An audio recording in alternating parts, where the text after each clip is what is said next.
Hey everyone, welcome to Quantum Mind Hub Stories. Before we dive into this intense and heartfelt story, I'd love to hear your own thoughts, perspectives, and lessons learned in the comments section below. If you enjoy stories like this, don't forget to like the video, subscribe to my channel, and share it with friends who love a good roller coaster of emotions.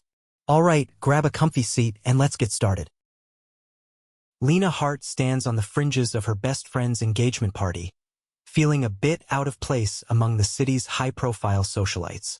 She's a kindergarten teacher with modest means, and these events usually aren't her scene. Still, she wants to support her friend, so she forces a bright smile and tries to blend into the crowd. She sips her punch slowly, distracted by the chatter all around. She notices designer dresses, flawless manicures, and the subtle ways people size each other up. Lena finds herself longing for the comfort of her classroom where tiny handprints on her blouse and giggles from the kids feel way more genuine. Then she sees him, Ethan Blake, a tall, confident man leaning against a pillar with an air of quiet detachment. He seems bored by the fancy decor and the shallow small talk swirling around them. Lena catches his eye for just a second and she can't ignore the spark that flashes between them.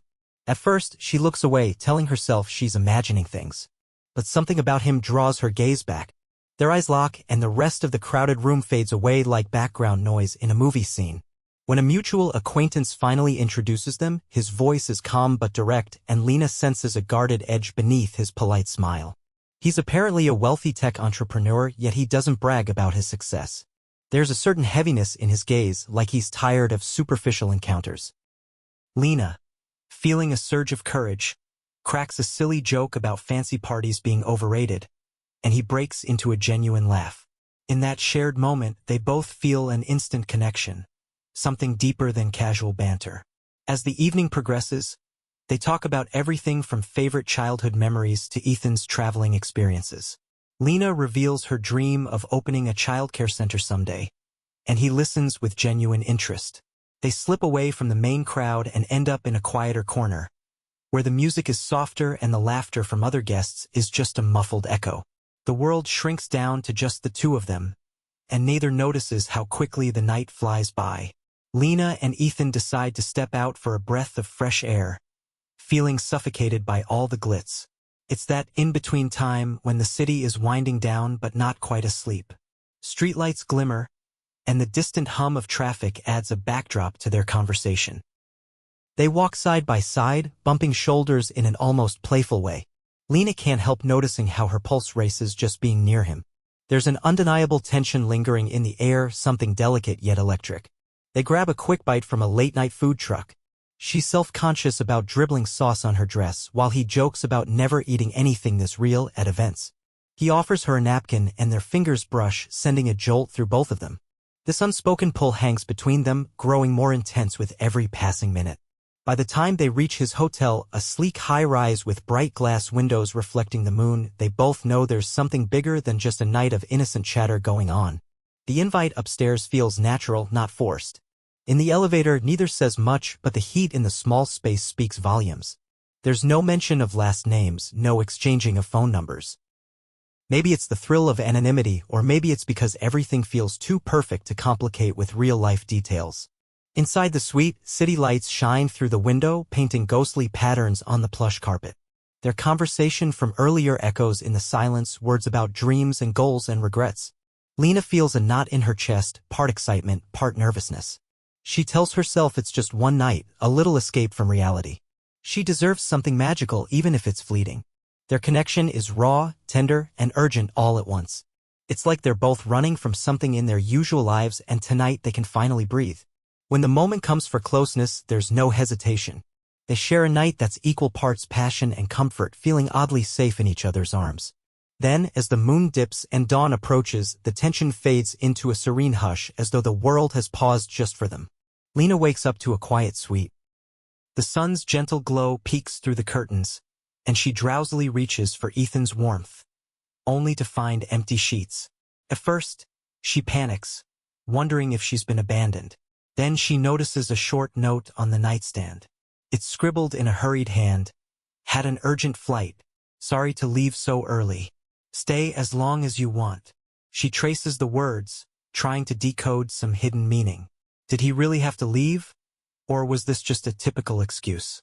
She stares at the note, her thoughts bouncing between disappointment and acceptance. After all, she told him they'd keep it simple, no strings attached. She reminds herself that's exactly what they both agreed on. No guilt, no complicated follow-ups. Still, there's a dull ache in her chest.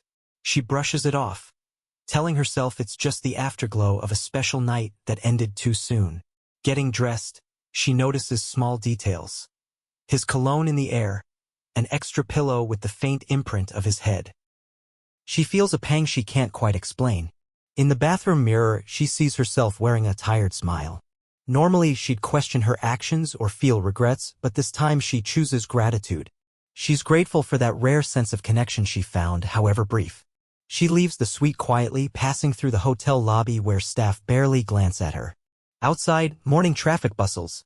The city is wide awake. Lena steps onto the sidewalk, head buzzing with a mix of excitement and a strange sadness she refuses to label. She steels herself for the day ahead, knowing life goes on. She'll likely never see Ethan again. Maybe that's for the best. Sometimes a perfect moment is easier to keep as a memory. Unbeknownst to her, Ethan sits in first class, staring at a seatbelt sign, questioning his decision to leave without a proper goodbye. He tells himself there was no other way. He's got pressing deadlines and an important deal to close. A tiny voice inside nudges him to reach out, but he's never been good at relationships or emotional tangles. With a sigh, he closes his eyes and reminds himself that last night was meant to be uncomplicated. Weeks turn into a blur of lesson plans, parent-teacher conferences, and after-school meetings. Lena tries to push thoughts of Ethan aside, focusing on the kids in her class and her own future goals. But she starts noticing changes in her body. Fatigue hits harder, and certain smells bother her out of nowhere. She dismisses it at first, blaming it on stress. One morning, she's so nauseated she can barely stand. She calls in sick, something she hardly ever does, and heads to the pharmacy. Holding a pregnancy test in her trembling hands, she's flooded with conflicting emotions. She paces her small bathroom, telling herself to calm down. But she already senses the truth. When the test confirms her biggest fear and secret hope, she sits on the edge of the tub, heart pounding. She's pregnant. She can't deny the wave of panic mixed with a strange hint of joy. How will she handle this alone? And who is the father, if not the man she spent that one magical night with? That question almost makes her laugh. It can only be Ethan, a man whose last name she doesn't even know. She tries to recall everything from the engagement party. She calls her friend to check the guest list but finds only partial answers. I invited my fiancé's business contacts. Some sponsors, a few plus ones. I'm sorry, Lena. I don't remember a guy named Ethan specifically. Lena hunts through her memory for clues. He mentioned being in tech, traveling for work, but none of it's concrete enough to trace him. Reality sinks in. She's pregnant by a stranger she can't find. A man who left a single note on a nightstand. She could hate him for vanishing, but deep down, she knows they agreed on a no-strings deal. Now, though, everything feels tangled in responsibilities and life-altering decisions. She thinks about her own childhood, the importance of having a loving family, and wonders if she's strong enough to do this alone. She steels herself, deciding that she'll manage somehow. After all, she's a caretaker by nature. Maybe, in time, she can be a caretaker to her own child, too. Despite her determination, Lena can't shake the nagging thought that she should at least try to find Ethan. Over the next few weeks, she scours social media, uses vague search terms like Ethan Tech Entrepreneur, and checks every face in random online pictures from major tech conferences. It's like looking for a needle in a digital haystack. Her frustration grows with each fruitless search. She even calls the hotel where they spent the night, hoping to find out which guest named Ethan checked in around that date. But privacy policies shut her down quickly. They can't give out personal details. Feeling defeated, she reaches out to a friend who's a private investigator. The friend advises that without a full name or more specifics, it's practically impossible to trace him. At work, she tries to keep up appearances. The kids notice her mood sometimes, asking if she's sad or tired. She plasters on a smile and says, "I'm just a little under the weather, sweetie." But each evening, she returns home feeling more alone and overwhelmed. Her sister, Mandy, finally corners her one night. "What's going on, Lena? You're clearly stressed." Lena hesitates but ends up spilling the truth: the one-night stand, the positive pregnancy test, the inability to track him down. Mandy's eyes widen, and she wraps Lena in a supportive hug. "We'll figure this out," she insists. "You're not alone. I'll help you." Despite her sister's reassuring words, Lena still feels that heaviness in her chest. She can't share this fatherhood news with the dad himself because she doesn't know how to reach him. She cries into her pillow that night, feeling both trapped and strangely determined. She contemplates other options, adoption or even terminating the pregnancy. But every time she imagines those paths, her heart clenches. She believes this baby is meant to be, even if the timing is awful and the circumstances are uncertain. So she forges ahead, resolving to give this child a loving home. Part of her clings to a faint hope. Maybe one day, she'll solve the puzzle of who Ethan really is. Months pass and Lena adjusts to the emotional and physical demands of pregnancy. She tries to keep her stress levels low, reading every parenting book she can get her hands on. With Mandy's help, she sets up a small nursery corner in their modest apartment. They paint cheerful murals of cartoon animals on the walls, hoping to bring a sense of joy to the cramped space. Her doctor's appointments become the highlight of her routine, providing tangible proof that things are progressing well. But at her 20-week ultrasound, Lena gets earth-shattering news. She isn't carrying just one baby. She's having triplets. The technician's voice is calm but excited, pointing out each tiny heartbeat on the screen. Lena's eyes fill with tears. She's hit with 1,000 questions at once. How can she afford 3 babies on a teacher's salary? Will her body handle this safely? How will she manage the logistics of feeding, clothing, and caring for 3 newborns? Mandy, who's been waiting outside, rushes to console her. They sit in the car for a moment, trying to process. Mandy jokes, "We always wanted a big family, right?" But the reality weighs heavily on both of them. Lena can't deny how overwhelmed she feels.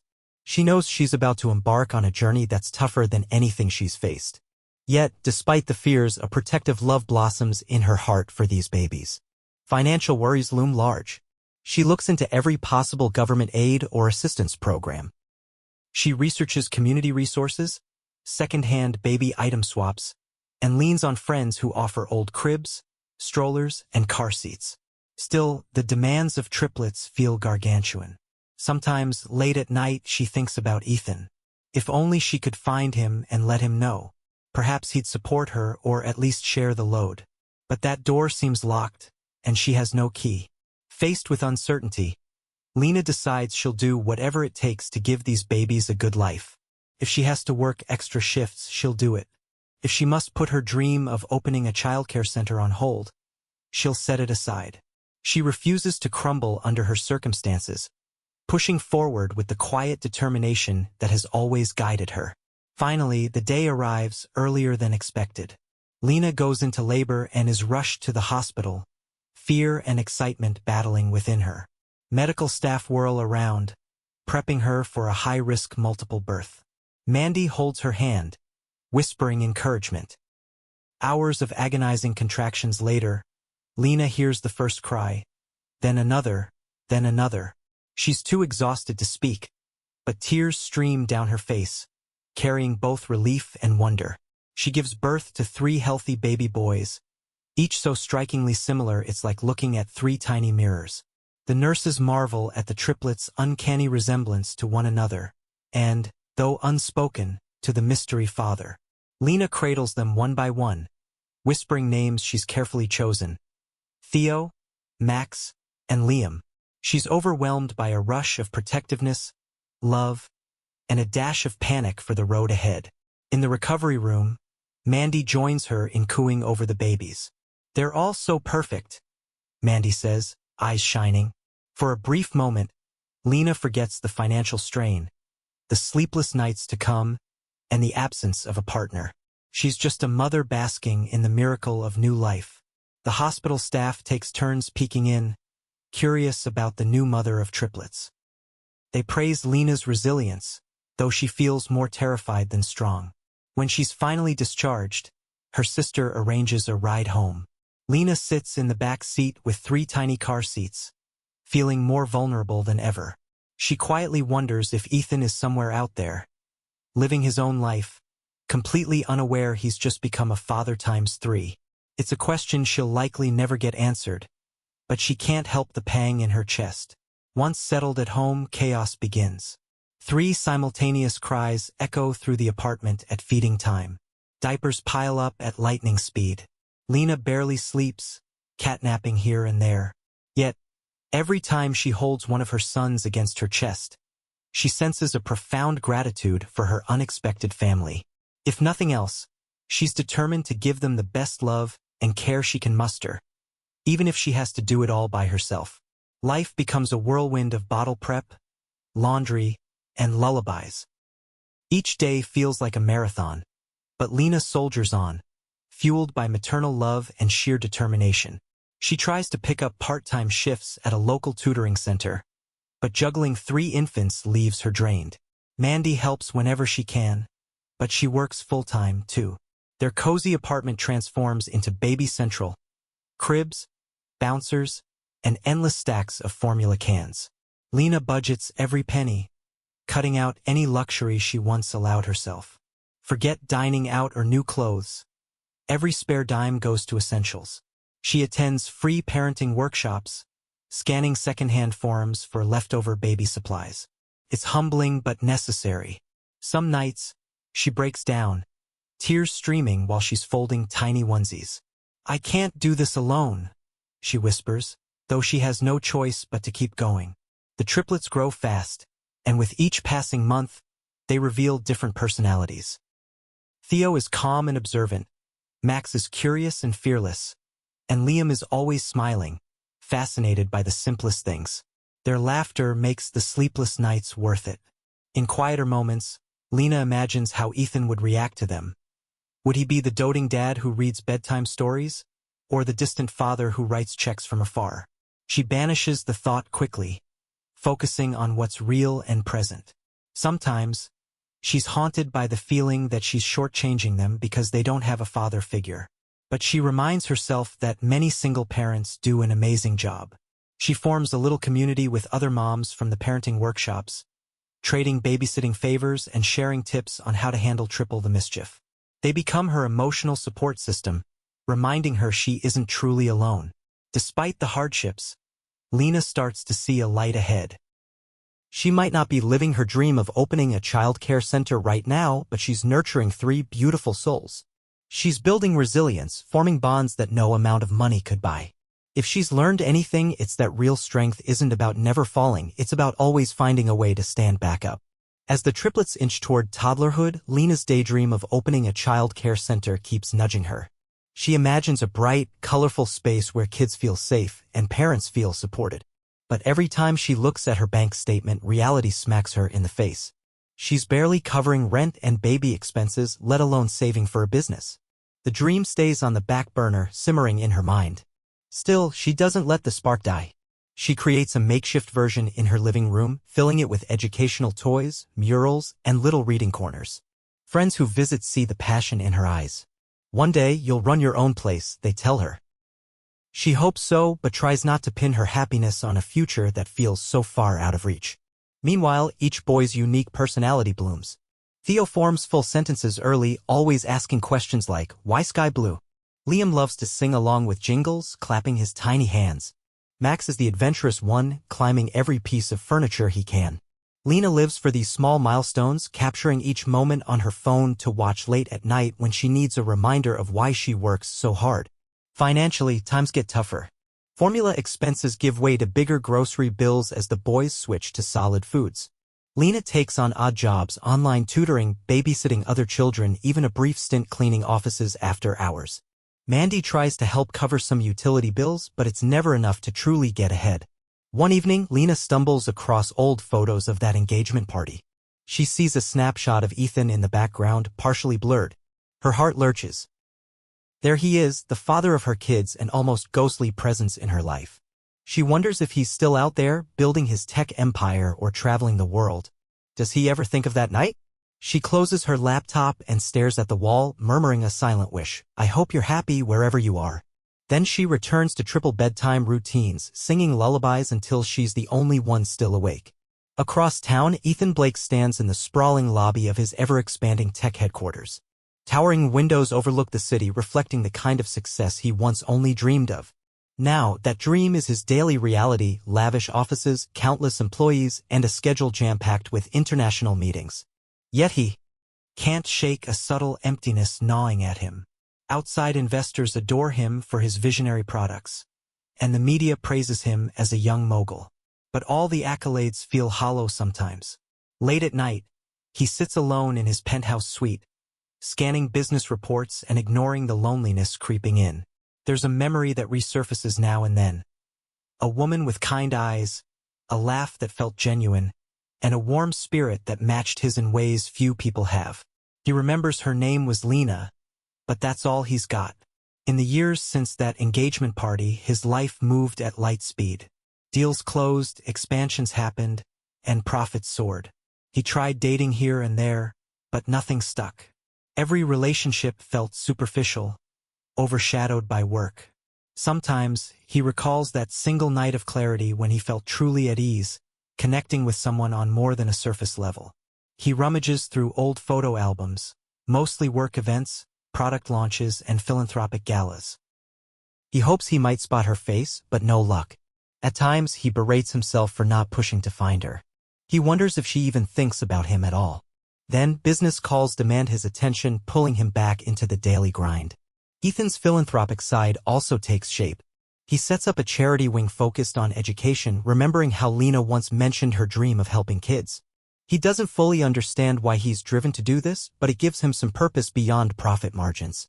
Over time, these initiatives become substantial, funding after-school programs and underprivileged schools in his city. Yet, even these efforts, noble as they are, can't fill the void that's been nagging at him, a void shaped like an unforgettable night with a woman he can't track down. The memory of Lena grows sharper around the edges when Ethan stumbles across an old note in his desk drawer. It's not from her, it's just one of his hurried scribbles, dates, times, tasks from years ago. But seeing the date of that engagement party triggers a chain of recollections. He's swamped with a pang of regret, realizing he never got her full name. "Why didn't I just ask?" he mutters, drumming his fingers on the desk. He contemplates hiring private investigators, but then he questions whether it's worth digging into the past. After all, they shared only one night.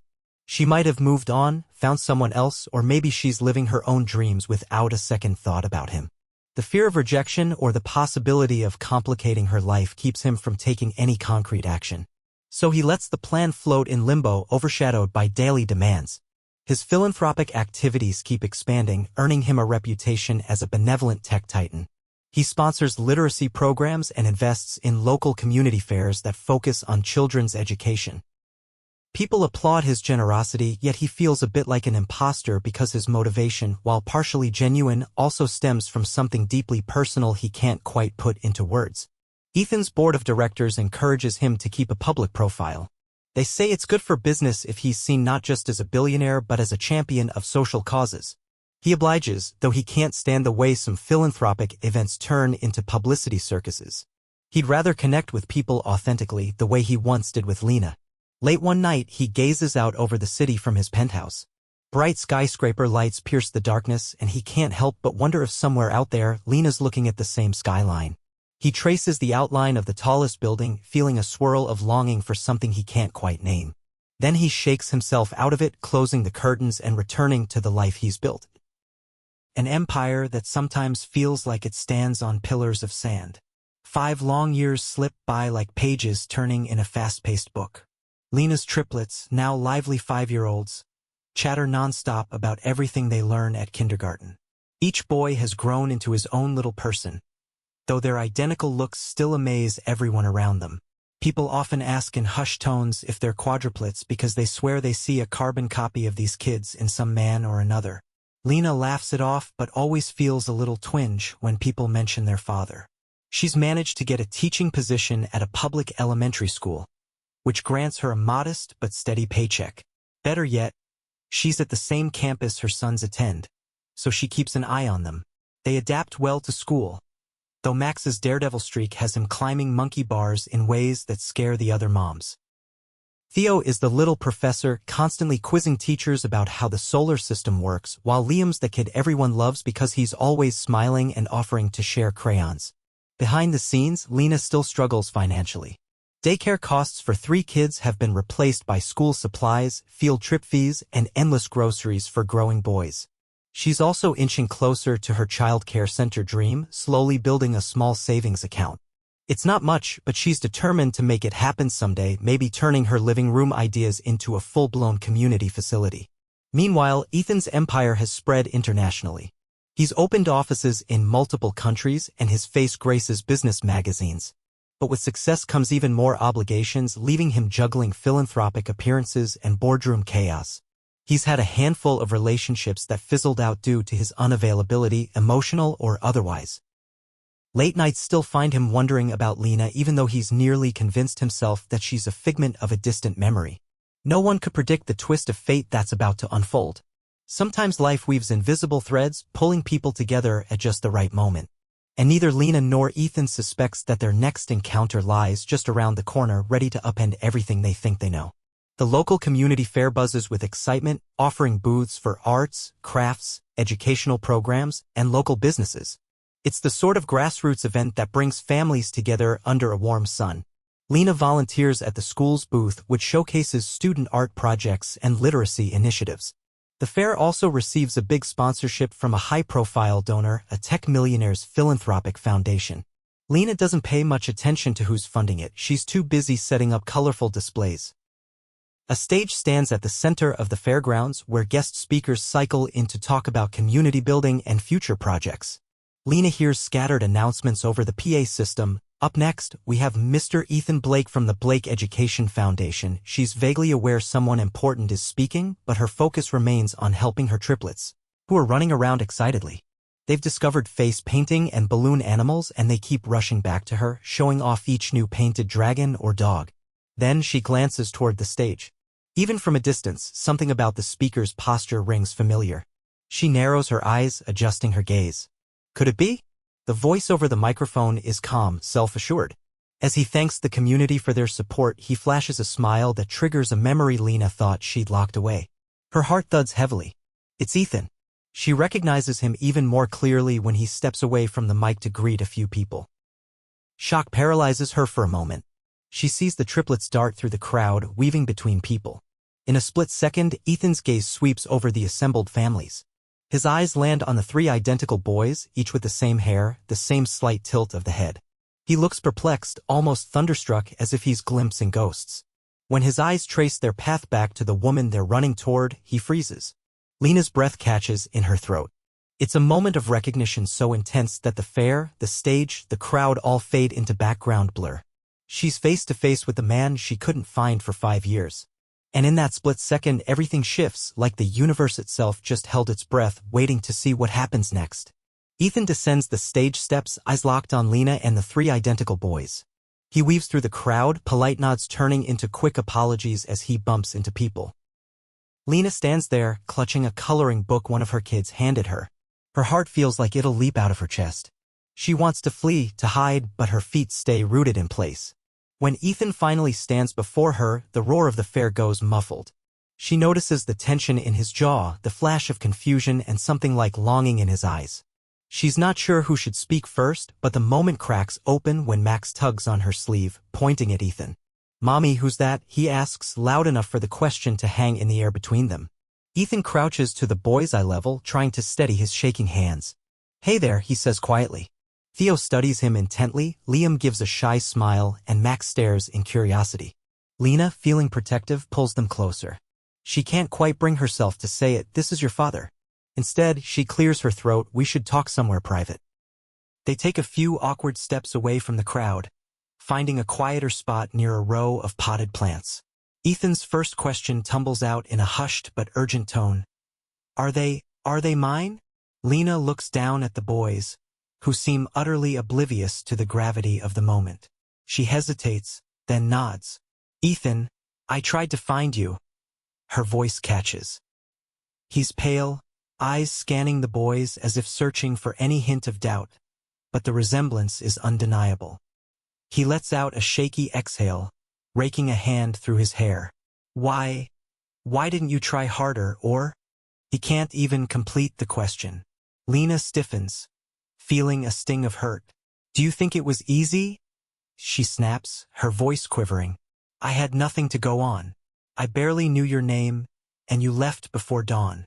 The tension between them is palpable, but so is the undercurrent of longing. This conversation is years overdue, and it's happening in a corner of a community fair, with 3 curious little boys at their feet. A sense of disbelief grips Ethan as he stares at the triplets. Each one is like a tiny mirror reflecting a younger version of himself. Their matching brown eyes, the shape of their noses, even little quirks like the way Max fidgets with his shirt hem. He experiences a rush of emotions: shock, joy, regret, and a piercing guilt. While he's been chasing business deals and philanthropic endeavors, his own children have grown up without him. Lena takes the boys aside, instructing them to stay near the volunteer booth with her fellow teacher for a moment. They whine a bit, but eventually shuffle off. Now alone, she and Ethan stand in strained silence. He's the first to speak. Can we do a test? I mean, to confirm. She closes her eyes, nodding. Yes, if that's what you need. He's trying to keep a grip on rational thought, but the reality is hitting him like a freight train. Every fatherly instinct he never knew he had flares up, urging him to step in, to protect, to provide. Yet he also feels like an interloper crashing into a life that's gone on just fine without him. I didn't know, he whispers, voice thick with regret. Lena sees tears threatening to form in his eyes, and it's almost too much. She crosses her arms, partly as a barrier to her own vulnerability. I raised them on my own. I did everything I could. I tried some leads, but you were unreachable. Her tone is measured, but he senses the frustration behind it. He feels an overwhelming need to make things right, but he doesn't even know where to start. People pass by, some glancing curiously at the emotional scene unfolding near the potted plants. Ethan and Lena ignore them. He finally asks for her number, and she, after a breath of hesitation, types it into his phone. The plan is to discuss everything after the fair, to talk about finances, responsibilities, and whether or not he'll have a role in the boys' lives. But for now, they part ways awkwardly. Ethan's stricken by the realization that this is his brand new reality, and Lena left grappling with the resurgence of emotions she thought she'd buried. Later that week, Ethan and Lena meet at a small cafe near her apartment, each feeling a swirl of apprehension. He's dressed more casually than usual, a crisp polo and jeans, and Lena notices he seems younger, more vulnerable without his polished businessman armor. She sits across from him, fiddling with her coffee cup. Neither knows quite how to begin. They decide to walk to a nearby park, hoping the open air will ease the tension. Once there, Ethan breaks the silence. I've already scheduled a paternity test, he says gently, as if anticipating her disapproval. But Lena only nods. I get it. You need proof. I wouldn't lie about something like this. But go ahead. He can hear the hurt in her voice, and it stings him. She explains the timeline. How she discovered she was pregnant, the hurdles of raising triplets on her own, the never-ending struggle to stay afloat financially. Ethan listens, expression anguished, occasionally murmuring words like, I'm sorry, or I wish I'd known. The weight of his absence is almost too heavy to bear. Then Lena's voice wavers when she describes their early years. I'd watch them sleep and wonder what part of them was yours, their hair, their laughs, the way Theo tilts his head. Sometimes I felt so angry at you even though I knew it wasn't your fault. Other times I just wished you were there, helping me through it all. Ethan's heart clenches. He's not used to feeling powerless, yet here he is, realizing he has a family he never even knew existed. Do they know about me? He asks quietly. Lena shakes her head. I told them their father was gone. I never framed you as a villain, just gone. He cringes at the thought of them wondering about a dad who vanished into thin air. They part with the plan to sort out the official test results and then figure out how to introduce him to the boys. Walking away, Ethan feels like a man who's just learned to breathe after nearly drowning. Lena heads home with a million questions swirling in her mind, unsure whether letting Ethan into their lives will be a blessing or a heartbreak waiting to happen. The paternity test confirms the obvious. Ethan is the father of Theo, Max, and Liam. A week after the results come in, he asks Lena if he can meet them properly this time. She arranges a quiet afternoon at her apartment, sending the boys to a neighbor's place so Ethan can get a quick tour of their world without overwhelming them. He steps into the small living space, eyes scanning the toys scattered around, the family photos on the wall. There's one snapshot that catches his attention, Lena cradling all 3 babies in the hospital, looking both exhausted and radiant. "You really did this alone?" he murmurs, voice trembling. Lena nods, remembering those sleepless months. "Mandy helped, but she has her own life. Mostly it was just me and them."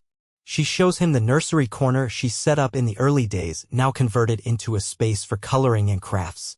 Ethan's eyes flicker with regret as he envisions the milestones he missed. The boys burst through the front door soon after, giggling and shoving each other in a playful scuffle. When they see Ethan, they pause.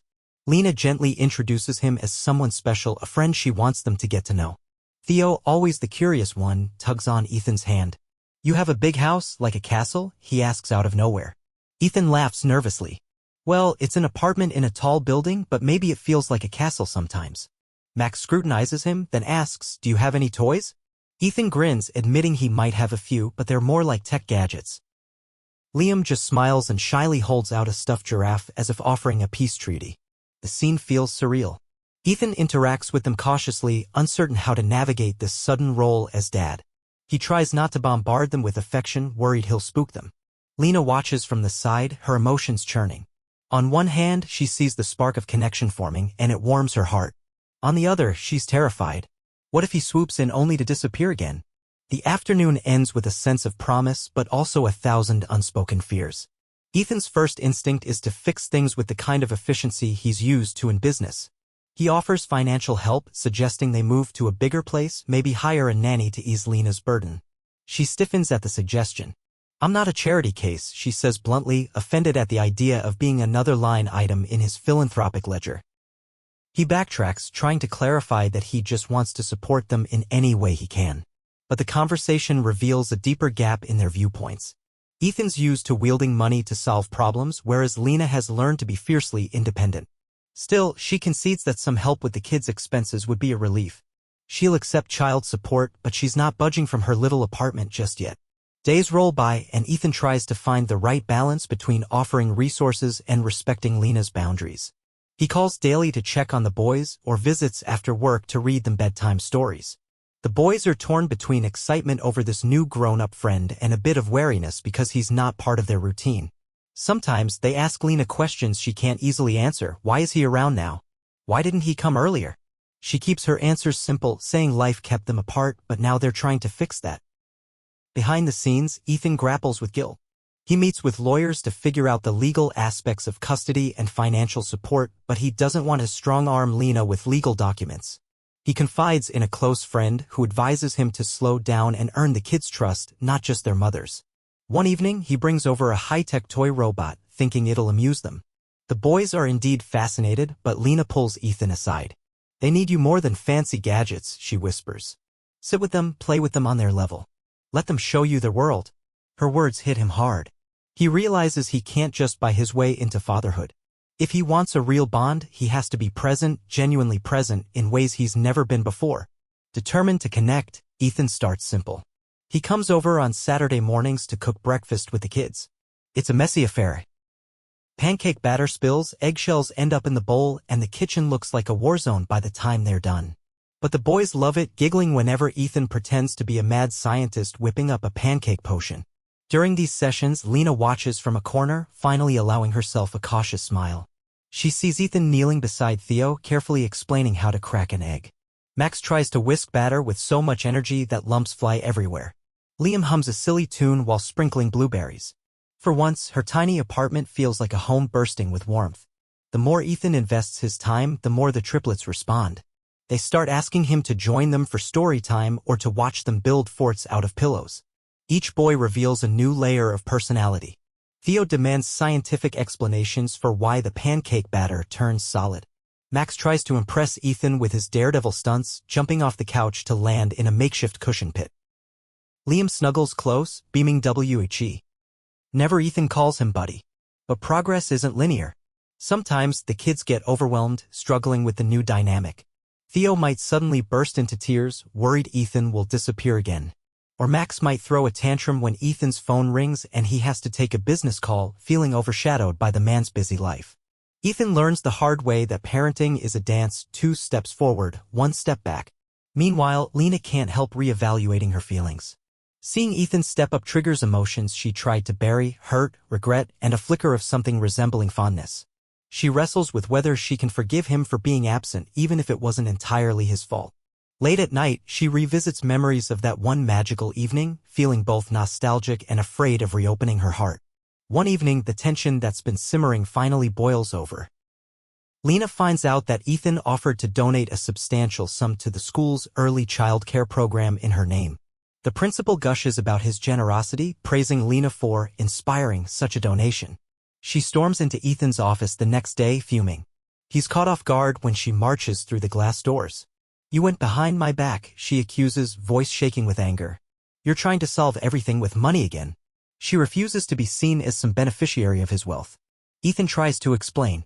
"I thought I was doing something good. The school needs funding, right? And it's your workplace."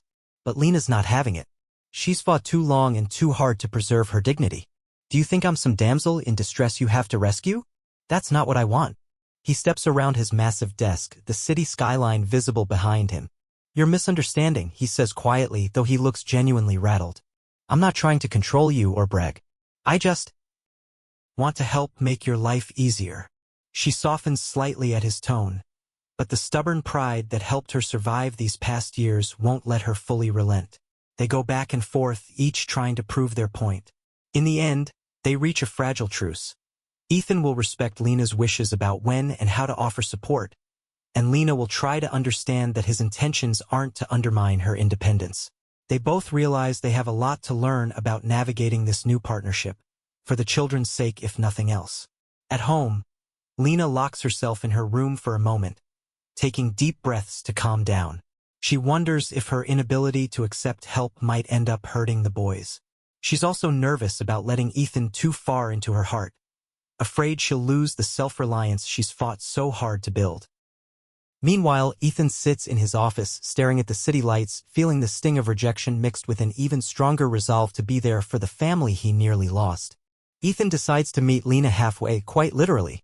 Instead of sending money through donations or offering big checks, he volunteers his time at community projects she's involved in. Their school hosts a weekend renovation event to spruce up the playground, and Ethan shows up in sneakers and an old t-shirt, ready to get dirty. Lena's skeptical at first. She keeps glancing over to see if he's going to slip away for a business call or act like a big boss. But he surprises her. He helps paint wooden benches, carries heavy bags of mulch, and even entertains the kids so the other parents can focus on their tasks. He's sweaty, paint-splattered, and smiling, far from the aloof billionaire persona she'd come to expect. As the day progresses, the triplets bounce around, proud that their Mr. Ethan is there helping. Max climbs onto a newly painted bench, bragging to his school friends, "That's my dad." Lena hears it from a distance, her heart lurching at how naturally the words roll off his tongue.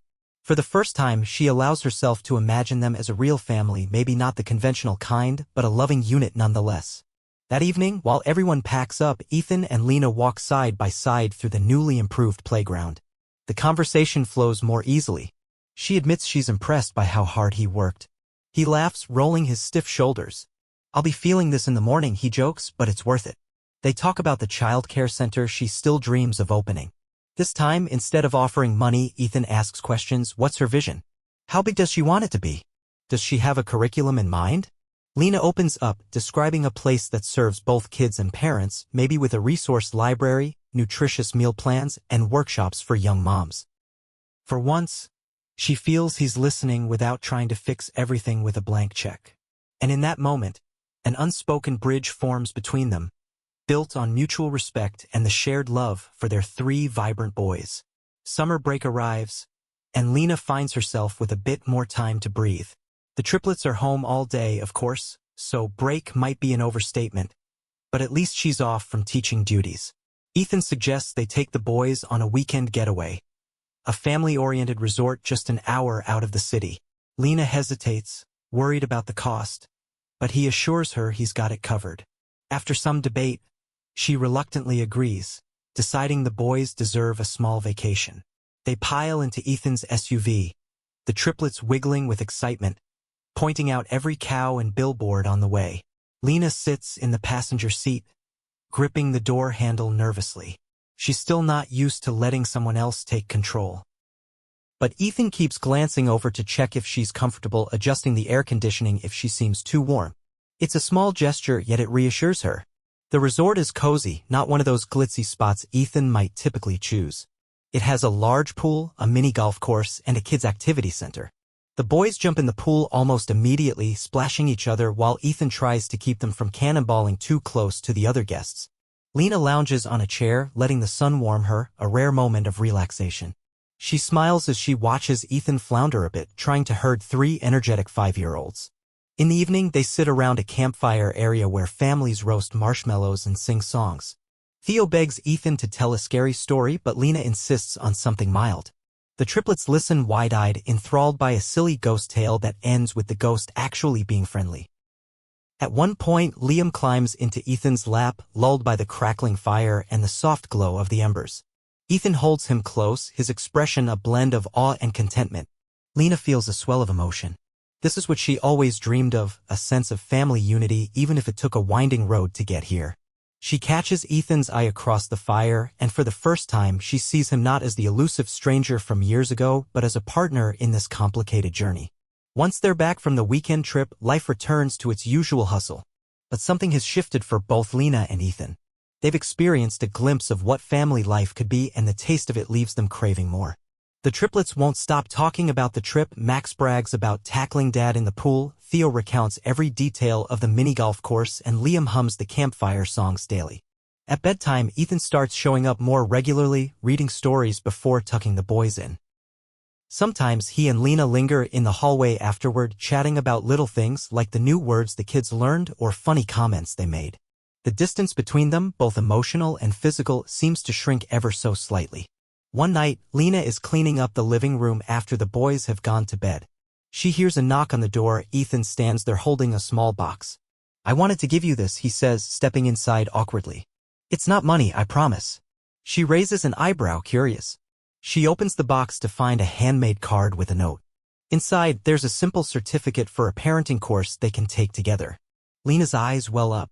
It's not the grand gesture she would have expected from a millionaire. It's something more thoughtful, more personal. "I just figured," Ethan says softly, "if we're going to do this co-parenting thing, maybe we should learn side by side, you know?" She smiles through her tears, moved by the sentiment. "Thank you," she whispers.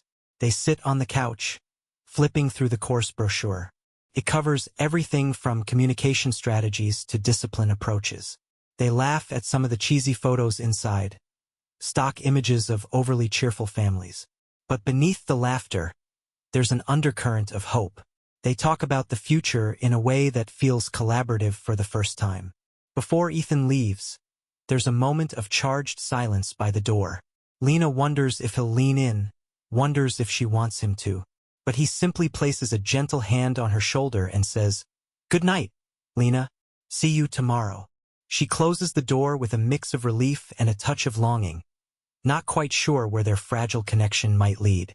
As weeks pass, Ethan and Lena attend the parenting course together. It's a small group setting, filled with new parents, single parents, and couples trying to navigate the unpredictable world of raising kids. They discuss emotional support, how to set boundaries, even how to handle tough questions children might ask. While the content feels basic, it offers a structured way for them to open up about their own backgrounds and hopes for the boys. After one session, they find themselves lingering in the parking lot, reluctant to go their separate ways. A warm breeze rustles through the trees as they chat about what they've learned. Lena shares stories of her own childhood, growing up without a dad, always craving that protective figure. Ethan nods, admitting he had a distant father who was all about business, leaving him to figure out emotions on his own. It's a quiet revelation that makes sense of so many things. Those talks soften the edges between them. Lena senses a real change in Ethan. He's more open, less guarded. She notices he's not checking his phone every 5 minutes like he used to. In turn, she finds herself letting him see more of her daily challenges, not just the polished version she presents to the world. They become confidants, each finding comfort in the other's empathy. Simultaneously, Ethan finds time to help renovate a rundown space near the school, a potential location for Lena's long-dreamed of childcare center. Instead of swooping in with a blank check, he picks up a paintbrush and a hammer, working alongside volunteers. Lena appreciates the sweat he pours into the place, the personal effort that conveys genuine investment in her vision. One late afternoon, they step back to admire the progress. Walls that once peeled and flaked now boast fresh coats of paint. The space is slowly transforming into a bright, welcoming area for kids. Exhausted and covered in paint smudges, they share a laugh at how ridiculous they look. In that moment, it feels like they're building more than just walls. They're constructing a new chapter of their lives, one where trust and partnership might finally flourish. The more time they spend together, the more Lena senses her heart stirring with emotions she's tried to suppress. She's seen Ethan go from a distant figure to a caring father to a man she might be able to lean on. Late one evening, after a long day of setting up the child care center, Ethan stops by her apartment to finalize some details for the next phase of renovations. The boys are already asleep and Mandy's out with friends. The atmosphere in the apartment is peaceful and intimate, the soft glow of a lamp illuminating half-packed boxes of supplies and children's drawings taped to the walls. As they discuss paint samples and budget plans, there's an undercurrent they can't ignore, the unspoken chemistry that first flared to life 5 years ago. Eventually, the conversation drifts from practical matters to personal reflections. Ethan opens up about the pressures of running a massive company, how he sometimes feels like he's walking on a tightrope with everyone expecting him never to slip. Lena talks about the guilt she carries for not providing a father figure sooner, even though it wasn't her fault. They're both laid bare, vulnerable in ways neither is used to. At some point, their hands brush while they're leafing through brochures. She glances at him, heart pounding. He tucks a loose strand of her hair behind her ear, a gentle, almost shy gesture. Her breath catches in her throat. The moment lingers, charged with a familiarity they haven't felt since that single night. But now it's layered with years of hardships, missed opportunities, and a fragile hope for the future. She pulls away gently. "We should take this slow," she says, voice trembling. He nods, stepping back to give her space. "I know," he replies quietly. "I don't want to hurt you again. I want it." He hesitates, looking at her as though trying to read her soul. "I want to do this right." She musters a small smile, nodding. They both realize that whatever they might be rekindling, it has to be approached carefully, out of respect for each other and, most importantly, for the 3 little boys asleep down the hall. One weekend, Lena goes on a casual date with an acquaintance from work, a pleasant, respectable man named Marcus. She hasn't dated in ages, mainly due to her hectic life. Ethan hears about it through Mandy, who innocently mentions that Lena's out. A strange pang of jealousy knots in his stomach.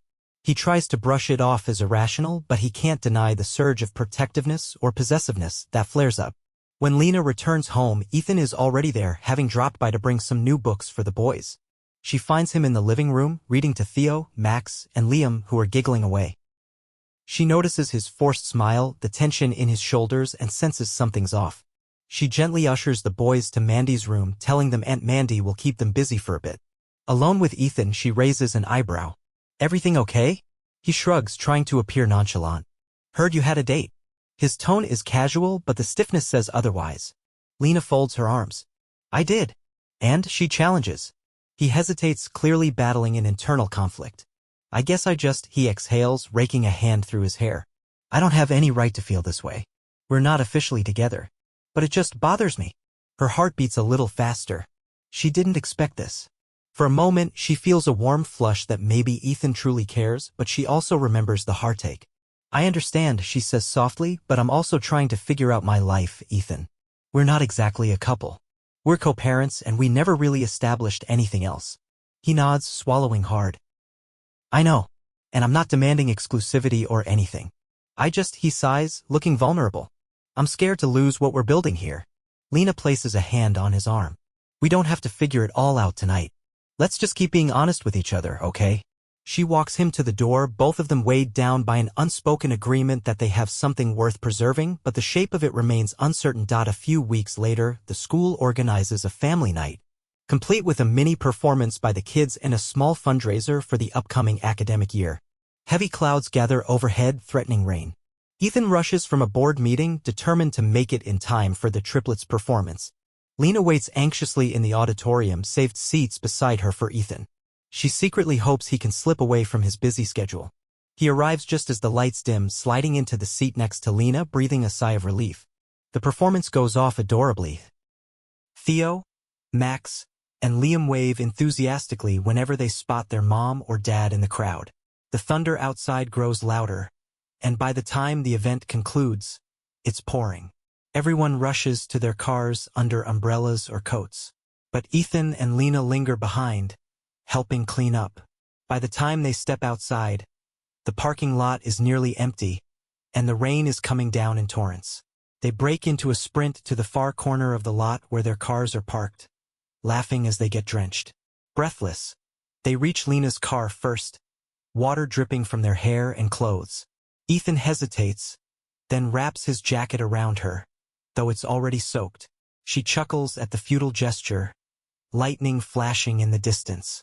"I'm already wet," she says, raising her voice over the rain. He stands there, eyes reflecting the overhead light. "I know," he replies softly. He trails off, and in that moment, everything else melts away. He leans in and gently presses his forehead to hers, uncertain if he should go further. She closes her eyes, lips parting in a trembling breath. The hum of the rain on the pavement is the only sound. "I'm scared too," she whispers. He wraps an arm around her waist, drawing her closer. Their lips meet in a hesitant, tender kiss, more a question than a statement. When they finally pull apart, they both feel a rush of relief and longing all at once. "We'll figure it out," he murmurs, pressing his lips softly to her forehead.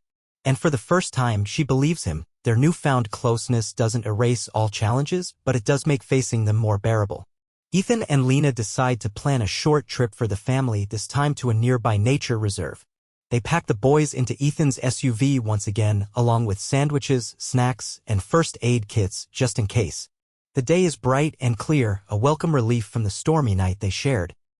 The reserve offers hiking trails, a calm lake for paddle boating, and open fields where the boys can run free. Theo insists on identifying every bug he finds. Max tries to skip rocks on the lake, but mostly ends up plunking them straight in. And Liam squeals with delight at the tiniest fish darting in the shallow water. Lena watches Ethan hoist Max onto his shoulders to get a better view of some birds. Her heart feels full in a way she never thought possible. At lunchtime, they spread out a blanket on a patch of grass by the lake. The boys dive into their sandwiches, making a mess of crumbs. Lena can't stop smiling, feeling the warmth of the sun on her face and the comfort of Ethan's presence beside her. They talk about future adventures, maybe a trip to a science museum for Theo, a rock climbing session for Max, and a music class for Liam. The day ends with them snapping a family photo by the lake. It's chaotic. Max is mid-laugh, Theo is squinting at the sun, and Liam is waving at the camera in a blur. Yet it's perfect in its imperfection. Ethan sets a timer so they can all be in the shot, and when he rushes to join them, he wraps an arm around Lena's waist and the other around the nearest boy. There's a moment of pure joy caught in that single frame, a testament to how far they've come. Driving home, the triplets doze off in the back seat, tired from the day's excitement. Lena rests her head against the passenger window, feeling a sense of peace. She glances at Ethan, who's focused on the road but occasionally sneaks a smile her way. Despite the uncertainties ahead, they're carving out moments of happiness, forging a bond that feels real, anchored by a love they never saw coming. The big day finally arrives, the grand opening of Lena's long-awaited child care center, a dream she's nurtured for years. Despite countless setbacks, she's managed to secure space, gather necessary permits, and rally community volunteers. She's named it Bright Beginnings, a nod to the promise she hopes to offer every child who walks through those doors. Ethan stands by her side, not as the commanding financier, but as a supportive partner who helped carry paint cans and hammer nails. The triplets are ecstatic, wearing little volunteer badges, eager to cut the ribbon with their kid-safe scissors. Mandy, relatives, and friends gather in front of the newly refurbished building, chatting excitedly. As Lena steps up to give a brief speech, she feels a lump in her throat. She thanks her sister, the community, and everyone who believed in her vision, even when she was a single mom juggling 3 kids on her own. She glances at Ethan and smiles, her voice shaky with gratitude. "And I especially want to thank someone who came into my life unexpectedly, left just as suddenly, and then returned in the most surprising way. Ethan, thank you for standing with me. For us." Applause breaks out, and the triplets take center stage with their scissors, giggling and fumbling before finally managing to snip the ribbon. Cameras flash and the small crowd cheers. Lena steps aside to catch her breath, tears of joy threatening to spill. Ethan finds her in the bustling throng, gently touching her arm. "You did it," he whispers, pride shining in his eyes. They walk through the open doors together, greeting parents and kids who wander in to explore the bright, welcoming space. It's more than just a business opening. It's a symbol of Lena's resilience and Ethan's redemption. In a corner, they share a private moment, letting the commotion swirl around them. "I'm so proud of you," he murmurs, and she rests her forehead against his, feeling the warmth of his breath. For the first time in a long time, she lets herself believe in a future that's not defined by struggle alone, but by shared dreams and unwavering support. As the sun sets behind the new child care center, casting long shadows on the pavement, Lena and Ethan gather the triplets. They're still buzzing from the excitement of the grand opening. Liam clings to Lena's leg, Max talks a mile a minute about how they should install a giant slide next time, and Theo tugs on Ethan's hand, wanting him to look at the sky's changing colors. They pile into the car, the boys nodding off on the short drive back. Outside Lena's apartment, Ethan walks them inside, gently guiding a sleepy Max who can barely keep his eyes open. Lena ushers the kids to their bedroom, tucking them in and leaving night lights glowing softly. She and Ethan step back into the living room, an air of peace settling around them. In the warm glow of a small lamp, Ethan turns to Lena, a tentative smile on his face. "I know our road's been messy," he says quietly. "But I'm not here because I feel guilty or obligated. I'm here because I choose to be. Every day." Lena's eyes well up. The years of loneliness, the doubts, and the countless times she felt abandoned swirl through her mind. But tonight, that heavy baggage feels lighter. She touches his cheek gently, her voice thick with emotion. "Then let's figure this out one day at a time." He leans in, pressing a soft kiss to her forehead. Neither rushes to define what they are to each other with neat labels. They know there's much to navigate: co-parenting, emotions, and the complexities of blending their worlds. But the foundation is there: honesty, shared goals, and a love that's grown from the seeds of a single night 5 years ago. Theo, half asleep, stumbles into the living room, rubbing his eyes. "Daddy," he murmurs, "are you staying?" Ethan crouches down, scooping him into a gentle hug. Lena stands beside them, tears brimming. "I'll stay, buddy," Ethan whispers. In that hushed moment, all the heartbreak and chaos of the past dissolve into the quiet promise of a hopeful tomorrow. Thanks so much for reading this heartfelt journey. I'd love to know what you think. Did you feel the pain, the hope, and the sweet satisfaction of seeing things come full circle? Share your comments, perspectives, and lessons learned in the comments section below. If you enjoyed this story, please like the video, subscribe to my channel, and share it with your friends who love emotional, twist-filled romances. Your feedback means a lot, and I can't wait to bring you more stories soon.